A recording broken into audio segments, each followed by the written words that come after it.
Mesdames, Messieurs, bonsoir. Ravi de vous retrouver ce lundi. Bienvenue dans le Grand Journal sur Swag Radio. Depuis Boston, la capitale des grandes universités du monde, pour présenter ce Grand Journal. Erlich Torella, c'est au micro. Tout de suite, voici les infos. Haïti, l'inspecteur André Jonas Vladimir Paraison a été officiellement installé comme nouveau directeur général AI de la Police nationale d'Haïti, PNH. La cérémonie d'installation s'est tenue au siège central de l'institution, en présence de responsables de la police, de membres du gouvernement et de représentants du Haut Conseil de transition. Écoutons un extrait.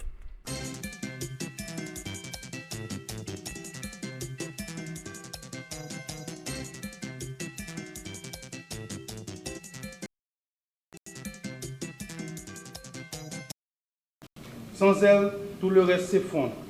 Réforme constitutionnelle, relance économique et élections risquent d'être compromises. Il est difficile de réaliser les chantiers de la transition dans un climat où la peur, la violence et l'instabilité règnent. L'heure est grave. Des décisions difficiles et courageuses s'imposent. C'est pourquoi aujourd'hui, le Conseil présidentiel de transition, réuni en collège, et à la faveur d'une résolution adoptée en Conseil des ministres, a décidé d'effectuer des changements au niveau du leadership de la police nationale d'Haïti, afin de garantir la sécurité et le bien-être de notre population. Au nom du Conseil présidentiel de transition et de tout le peuple haïtien, je remercie le directeur général. Nous resterons toujours en Haïti. Plusieurs militants et sympathisants de la société civile se sont rassemblés au cours du week-end pour exprimer leur soutien au nouveau président du Conseil présidentiel de transition CPT, Laurent Saint-Cyr, récemment investi dans ses fonctions. Brandissant pancartes et banderoles, les participants ont salué le courage et l'engagement de M. Saint-Cyr dans la conjoncture difficile que traverse le pays. Écoutons un extrait sonore signé Téléguinée. Le président là, parce que nous disons comment arriver pour Haïti changer. Nous disons Haïti pour une nouvelle ère politique pour laquelle il va gagner des éléments de la classe qui prend règne et pays. Et nous disons, nous espérons, et en tant que ça, niveau de flux pour le pays et la propre solution avec la crise que le pays connaît depuis plus que 25 à 30 ans. Depuis longtemps, nous nous venons avec tous les Haïtiens, Haïtiennes, mettez-vous ensemble derrière nous, c'est Haïtiens. Nous ne pouvons pas nous entre nous. Derrière la bataille de la liberté, nous n'avons aucun côté. Nous ne pouvons pas faire balle, nous ne pouvons pas faire ça. Il faut nous intelligents, messieurs, mettez-nous ensemble. Le parti président Laurent Saint-Cyr, oui, prend ça en charge, il m'a tout le PM, Alexis Fils-Aimé. Problème plus soir, problème d'Elma 32. Parce que nous n'avons pas dormi hier soir depuis à 2h du matin. Pour national, nous ne pas perdre du territoire encore. Kenzil assume les responsabilités. Et c'est penser à problème moun ça yo. Automatiquement moi-même. Sinon c'est bon résultat là. C'est à vie pour nous. C'est résultat nous mais pour nous dormir, mais moun qui n'ont pas dehors pour retourner la caille. N'a demandé la paix des Massis, n'a demandé la paix Matissan, n'a demandé la paix dans Pas-des-Bouquets, n'a demandé la paix dans Keskov. Jodi a li en phase pour nous déposer ZAM, pour nous toutes net fermer à culpa. Pour nous collaborer avec le président Laurent Saint-Cyr pour nous développer le pays. Je dis à nous pas camper dans le cadre de stabilisation, nous camper dans le cadre de la paix. Mais à coup pas tête ensemble et le pays a développé, la privé, le pays a notre orientation.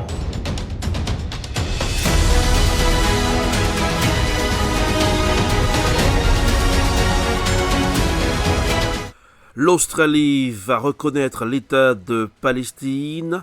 Le Premier ministre australien Anthony Albanese a fait savoir que son pays reconnaîtra l'État de Palestine lors de l'Assemblée générale des Nations Unies en septembre. Voici un reportage signé France 24. En Australie, le Premier ministre Anthony Albanese a révélé l'intention de son gouvernement de reconnaître officiellement l'État de Palestine. Par cette décision, Canberra s'aligne sur la position adoptée récemment par plusieurs autres nations, dont la France et le Canada. Peace can only be. Today I can confirm that at the 80th session of the United Nations General Assembly in September, Australia will recognise the state of Palestine.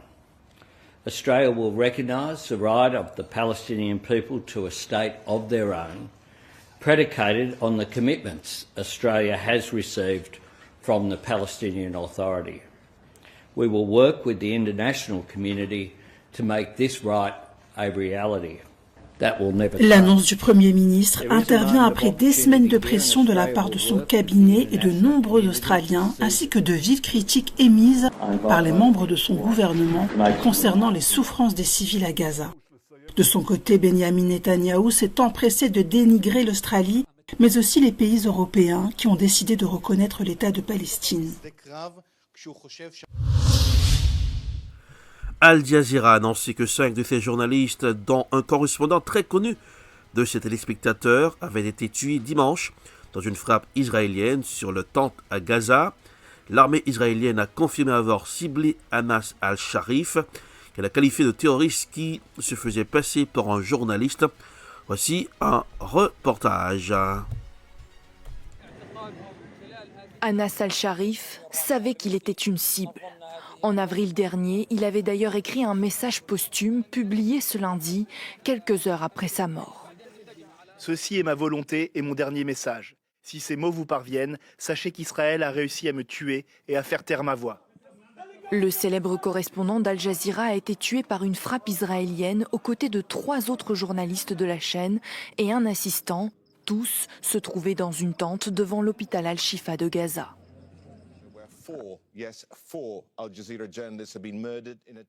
Avant d'être tué, il avait appelé dans un message à ne pas oublier Gaza. Si cette folie ne cesse pas, Gaza sera transformée en ruine. La voix de son peuple sera réduite au silence, ses visages seront effacés, et l'histoire se souviendra de vous comme des témoins silencieux d'un génocide que vous avez choisi de ne pas arrêter. L'armée israélienne a reconnu l'avoir ciblé et le qualifie de terroriste. Dans ce document, elle prétend même détenir son identifiant militaire ainsi que l'année de son enrôlement au sein du Hamas. Il était le chef d'une cellule terroriste au sein de l'organisation terroriste Hamas et était responsable de la préparation d'attaques de roquettes contre des civils israéliens et les troupes. La presse internationale n'a pas pu entrer librement dans le territoire palestinien depuis le début du conflit. Elle s'appuie sur des journalistes et correspondants locaux qui ont payé un lourd tribut. Plus de 200 ont été tués dans l'enclave palestinienne selon l'ONU.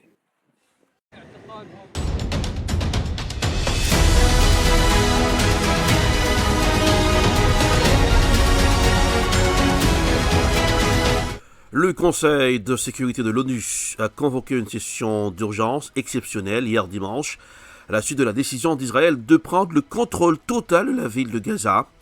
Le secrétaire adjoint de l'ONU, Miroslav Jenka, a déclaré que la décision israélienne déclencherait probablement une nouvelle catastrophe à Gaza qui se répercuterait dans toute la région, entraînant de nouveaux déplacements, forcer des meurtres et des destructions. Voici un reportage signé CGTN News. La décision très impopulaire d'Israël de prendre le contrôle de la ville de Gaza a incité le Conseil de sécurité de l'ONU à se réunir en session d'urgence ce week-end pour discuter de l'escalade. Les membres européens de l'organisation, le Danemark, la France, la Grèce, la Slovénie et le Royaume-Uni ont demandé la tenue de cette réunion, qui a été approuvée par tous les membres à l'exception des États-Unis. Ce plan risque de violer le droit international humanitaire. Nous appelons Israël à revenir de toute urgence sur cette décision et à ne pas la mettre en œuvre. Et nous réaffirmons que toute tentative d'annexion ou d'extension des colonies viole le droit international. Les membres du Conseil appellent d'Israël à revenir sur sa décision et à faciliter l'acheminement d'aide supplémentaire vers la région. La Chine s'oppose fermement à toute tentative d'occupation de Gaza. Récemment, le cabinet de sécurité israélien a approuvé le projet de prise de contrôle de Gaza. La Chine a exprimé sa profonde inquiétude à ce sujet et exhorte Israël à mettre immédiatement fin à cette initiative dangereuse. Gaza appartient au peuple palestinien et fait partie intégrante du territoire palestinien. Tout acte visant à modifier la composition démographique et la structure territoriale de Gaza doit être résolument combattu. Israël doit respecter les obligations qui incombent à une puissance occupante en vertu du droit international humanitaire, ouvrir tous les points de passage, lever les restrictions sur l'accès aux fournitures, garantir l'entrée rapide, sûre et à grande échelle des fournitures humanitaires à Gaza et soutenir les Nations Unies dans la conduite d'opérations de secours conformes aux principes humanitaires. De telles actions constitueraient de nouvelles violations extrêmement graves du droit international qui sont contraires aux principes fondamentaux sur lesquels repose cette organisation et qui contredisent l'avis consultatif de la Cour internationale de justice. Cette escalade ne fera qu'exacerber une crise humanitaire déjà catastrophique. Mais le représentant des États-Unis a qualifié la réunion de contre-productive, affirmant que le Hamas était responsable des pertes humaines à Gaza. L'observateur de la Palestine auprès des Nations Unies était furieux. Nous rejetons toute tentative visant à justifier le massacre commis par Israël contre les Palestiniens. Tous ces enlèvements de milliers de Palestiniens, toute cette politique d'affamement, toute cette politique de déplacement, toute cette politique d'annexion. Le représentant d'Israël a riposté avec force. Le Premier ministre Netanyahou l'a clairement indiqué, l'objectif d'Israël n'est pas de prendre le contrôle de Gaza, mais de libérer Gaza du Hamas et de permettre à un gouvernement pacifique de prendre sa place. C'est la voie vers la stabilité et la paix. L'escalade israélienne, que Netanyahou avait promis d'être rapide, intervient alors que les négociations de cessez-le-feu entre Israël et le Hamas, menées par le Qatar, l'Égypte et les États-Unis, sont dans l'impasse. Et alors que le Premier ministre israélien Benjamin Netanyahou et son Conseil de sécurité font face à de nombreuses critiques, tant au niveau national qu'international. L'ONU met en garde contre les conséquences catastrophiques que pourraient subir les civils en cas de prise de contrôle militaire totale et de déplacement forcé dans une région déjà en proie à une crise humanitaire dévastatrice. La décision...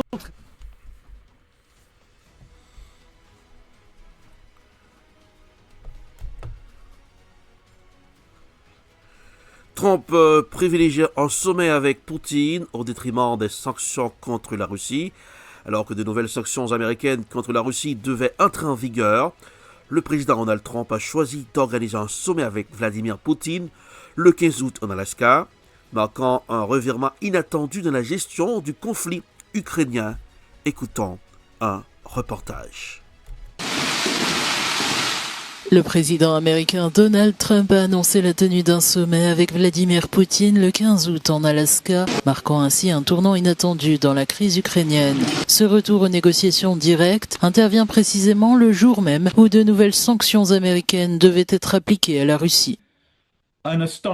Nous avons été témoins d'un retournement de situation pour le moins surprenant. Le président Trump a manifesté un net recul par rapport au délai qu'il avait fixé. Plutôt que d'imposer les sanctions prévues ou de mettre à exécution ces menaces, il semble avoir accordé à Vladimir Poutine une faveur extraordinaire en acceptant la tenue d'un sommet. Après avoir vigoureusement menacé la Russie de sanctions pour l'obliger à cesser ses hostilités en Ukraine, Donald Trump aurait fait marche arrière en accordant une concession excessive à Moscou, risquant ainsi d'encourager Poutine à poursuivre sa politique agressive sans craindre les sanctions annoncées. Ce que nous avons observé au cours des dernières 24 heures est véritablement hors du commun. Un suspense insoutenable a accompagné l'approche de la date limite, laquelle avait été publiquement et clairement fixée par le président Trump pour contraindre la Russie à accepter un cessez-le-feu. À mesure que ce délai approchait, son discours s'est fait particulièrement précis et menaçant à l'encontre de Moscou. Il avait évoqué des droits de douane supplémentaires, des sanctions et tenu des propos très désobligeants à l'égard de l'économie russe. Le dernier cycle de négociations à Istanbul en juillet n'a abouti qu'à un échange de prisonniers. Pendant ce temps, la Russie poursuit ses frappes aériennes meurtrières et progresse sur le terrain. Moscou réclame que l'Ukraine lui cède 4 régions partiellement occupées, qu'elle mette fin aux livraisons d'armes occidentales et renonce à toute adhésion à l'OTAN. Avant de fermer ce grand journal, nous irons en Côte d'Ivoire. Une marche pour protester contre la candidature d'Alassane Ouattara a été organisée le samedi 9 août. Plusieurs milliers d'Ivoiriens se sont réunis à Abidjan pour manifester dans le calme contre la candidature à un 4e mandat du président sortant, Alassane Ouattara, et l'éviction de 4 figures de l'opposition à l'élection présidentielle. Voici un reportage signé Africa News. Ce samedi, des milliers d'Ivoiriens se sont rassemblés pacifiquement à Abidjan pour dénoncer la candidature à un 4e mandat du président sortant Alassane Ouattara et réclamer la réinscription des principaux leaders de l'opposition sur les listes électorales en vue de la présidentielle du 25 octobre. Tidjane Thiam a été disqualifié pour des raisons liées à sa double nationalité, tandis que Laurent Gbagbo fait face à une condamnation pénale. On ne veut pas 4e mandat, c'est ce qu'on veut. On ne veut pas 4e mandat et qu'on révise la liste électorale, c'est ce qu'on demande. Et qu'on mette les noms de tous les candidats et qu'on va aux élections pour la paix. C'est tout ce qu'on veut. Président depuis 2011, Alassane Ouattara brigue un 4e mandat validé par le Conseil constitutionnel qui estime que la Constitution de 2016 a réinitialisé le décompte des mandats, une décision contestée par ses opposants. Nous réclamons une révision de la liste électorale. Nous réclamons une réinsertion des leaders politiques sur la liste électorale. Nous réclamons une réforme de la CEI. Nous réclamons une RLE en 2025. C'est tous ces griefs-là que le pouvoir ne réagit pas. Donc nous sommes sortis pour demander au pouvoir de reconsidérer sa position. Cette mobilisation intervient alors que la commission électorale a refusé la candidature de personnalités emblématiques comme l'ancien président Laurent Gbagbo, l'ex-directeur général du Crédit Suisse Tidjane Thiam ainsi que d'autres dirigeants. Il faut venir en discuter. Soro doit rentrer. Gbagbo est là. Thiam est là. Le goûter. Tout le monde en parler. Et puis on va avancer. Évitons le sang. Parce que le sang n'est pas bon. Cette manifestation pacifique marque une étape importante dans la contestation d'un scrutin qui s'annonce sous haute tension.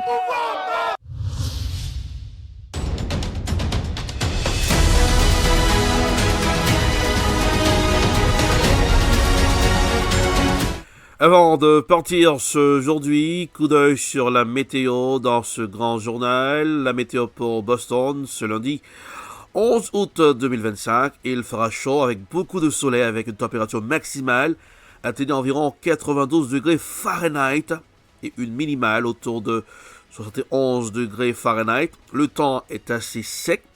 Il est important de prévoir des précautions si vous comptez faire des activités physiques en extérieur. Pensez à bien vous hydrater, porter un chapeau, évitez les efforts intenses aux heures les plus chaudes de la journée. Souhaitez-vous des suggestions d'activités intérieures ou en soirée pour profiter pleinement de la journée en toute sécurité? Voilà, portez des t-shirts, allez à la plage. Je vous recommande de porter des lunettes de soleil. C'est la fin de ce grand journal sur Swag Radio. Merci de l'avoir suivi pour présenter le grand journal. Erlich Dorelas pour la présentation depuis Boston, la capitale des grandes universités du monde. Bon début de semaine à tous et à toutes. Passez un excellent lundi. Bonsoir et joyeux lundi. Gardez le sourire, car le sourire, ça rajeunit le visage. Bonsoir.